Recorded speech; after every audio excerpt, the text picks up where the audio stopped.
Hello, everybody, and welcome to Rediscover America Live. I'm Bill Cleveland from BillOnTheRoad.com. If you were a child of the 1980s, or you were a parent of a child in the 1980s, I'm warning you right now. I'm letting you know right from the beginning here.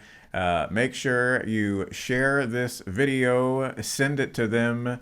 They are absolutely going to love it. It's going to bring back some great memories, some great nostalgia. So, if you were born, or at least if you were a child, I guess, in the 1980s, you probably remember a place called Showbiz Pizza, right? Right now, a lot of you are nodding your heads. You went there with the kids. You got all those tickets. You had the tokens. You rode the rides. You did pizza, and maybe you remember these guys right here. Yes, look familiar?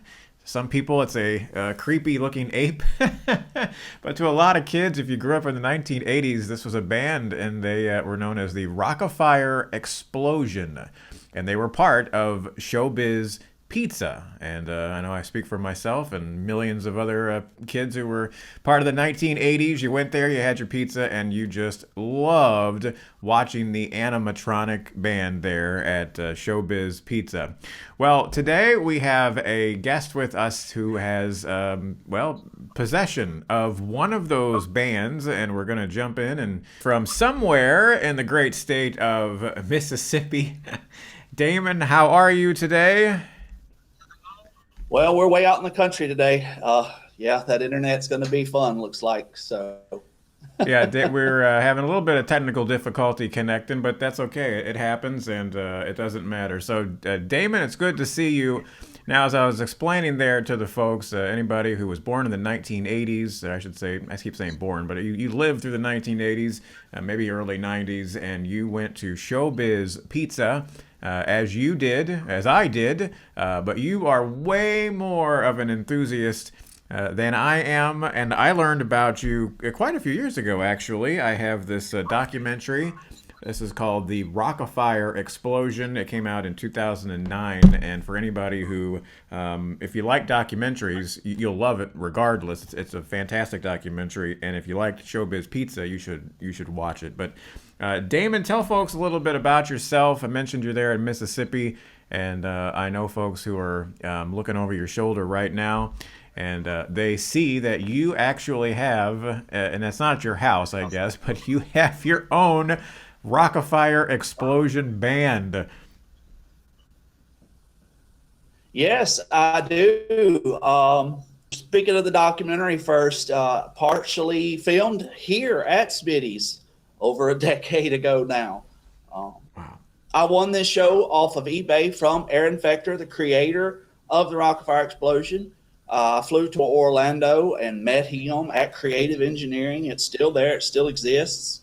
And loaded up these guys in a 28-foot Ryder truck and drove them from Florida to here.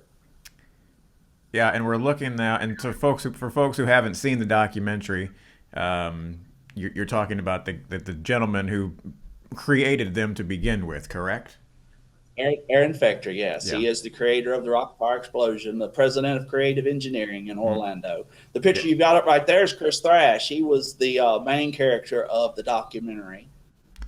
And so now tell me a little bit about you having this collection in your possession. I know you have, and we can put the website up for folks to take a look at. It's smittysuperservice.com. And you basically, I guess we said you renovated an old, was it a gas station or something, and put the band in there? This was my grandfather's old convenience store. I mean, we really are out in the country, and everybody was like, "Well, we're going to have to call it something." And if you'll notice back over my shoulder here, Billy Bob is working at Smitty Super Service. Now that was original to the show in showbiz in the '80s. Billy Bob worked at the fictitious Smitty Super Service in the backwood hills of Tennessee. So I'm in the backwood hills of Mississippi, so it just kind of stuck with me. And And, yeah, and so everybody's like, "Where'd you get the idea?" I'm like, "From them." took it directly from the show. So again, this is my memory, and I'm guessing a lot of kids who went there whether it was just for a fun family night out, or you did something good, where your parents rewarded you, or whatever. You went to Showbiz Pizza. They had the rides and the games and all this sort of thing. But it was this animatronic band, which at the time was, this was new technology, and this was pretty fascinating. Kids today might look at it and go, "What on earth? What were you thinking back in the 1980s?" But for us, it was wonderful technology. And so I remember, and maybe you do too. One of the coolest things was, or maybe oddest things, was walking up and peeking behind that curtain to see those characters not moving. It was creepy but fascinating for a kid. Yeah. What are you Uh-huh. doing back here, boy? Yeah. And Yeah, good. kids today just they'll never know. I mean, they're more interested in their iPhones and their iPads. And growing up in the '80s, it was a totally different time. You didn't have cell phones and computers, and going to showbiz was like a little vacation. You was talking about as a reward. Actually, that was my goal because in those days they ran promotions where if a child would bring his honor roll or banner roll report card, which meant they had all A's or all A's and B's, they could bring it, show it, and get free tokens. So as a child growing up, that was my goal every time I had a report card, was to get those good grades so that we could go, and I knew that I would get to go every 6 weeks, 9 weeks, whatever the semester was. So how long now have you had the band in your possession? How long? How many years have you had it? I originally won the band in three, so I'm coming up on 18 years that I've had them. It took 4 years, though, from when I got them to when they were able to function. When I originally got them, there were lots of parts and pieces missing, and spent a lot of time working with Creator Air Infector and gathering those parts and refurbishing these characters and getting them back into a running state. So, literally can say blood, sweat, and tears went into it because they're heavy, so they pinch your fingers. Yeah. Oh, I'm sure.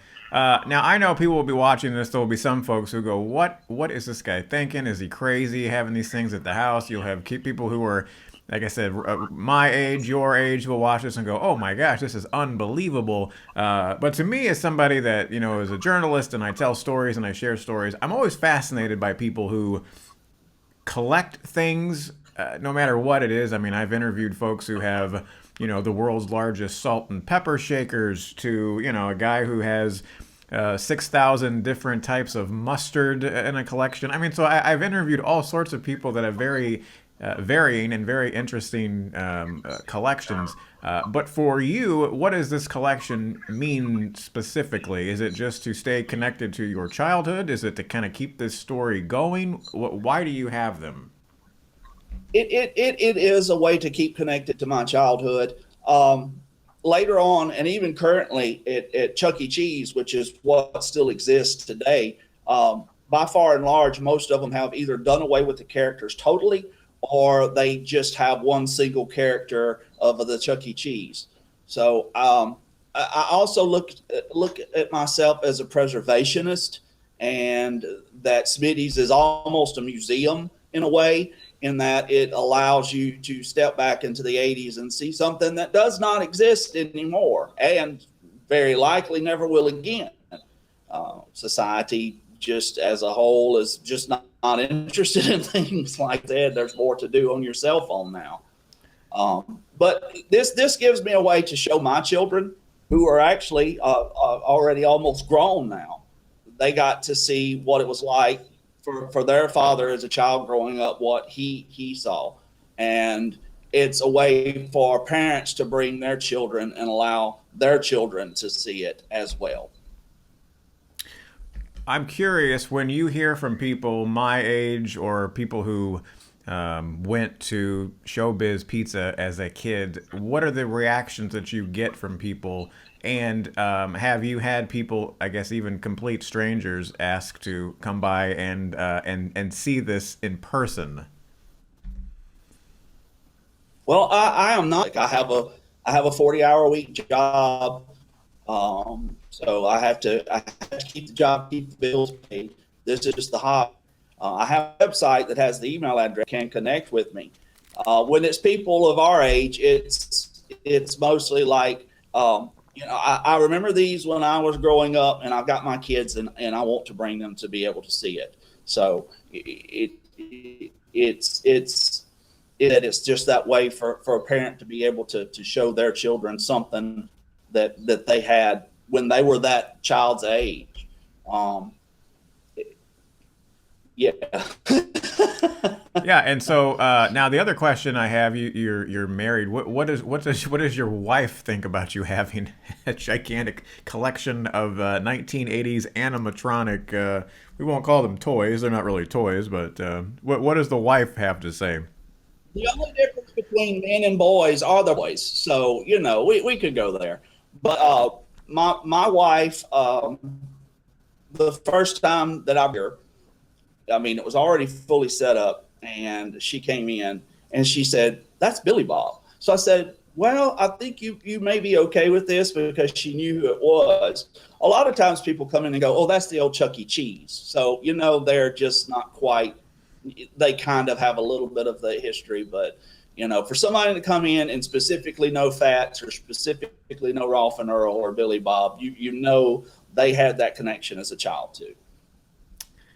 Yeah, and you're right. And I've told a couple of friends this week. I said I'm doing this great interview coming up, and they're like, "Oh yeah, it's a Chuck E. Cheese." I said, "No, no, it's not the same." And for people who, again, are our age, go, "No, that's not even remotely close to being the same thing." And I will tell you, there the one near my house, or where Showbiz Pizza used to be when I was a kid, it's now a Home Depot. And every time I go by there, I get, you just a little sad because I remember going in there, and of course they were these just great big, almost warehouse like facilities, because they had, all the games, and you had all the tables, and of course the big show.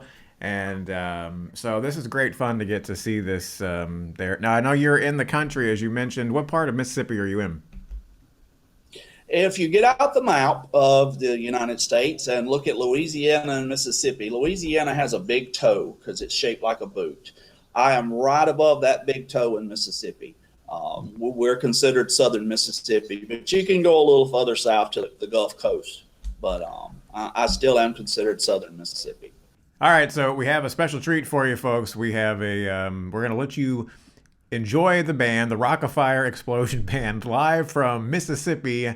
Give you just a quick little sneak peek here of the Rockafire Explosion. Again, this is from Damon, Breland, in the great state of Mississippi. Here we go. Take a look.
All right, there you go. A great escape, hopefully for you, back to childhood for those of you who are about my age and went through the Showbiz Pizza phase as you were a kid. And thank you so much to Damon for bringing us back in a little bit of a time machine to get to see some of those characters here on Rediscover America Live and on BillOnTheRoad.com. And as we end here, we'll invite you to please subscribe no matter where you happen to be watching this. If it's on YouTube or, of course, on Facebook, be sure to follow us, Facebook.com/BillOnTheRoad. And we'll have another great story for you from somewhere in America the next time that we join you. Have a great day, and thanks again for watching.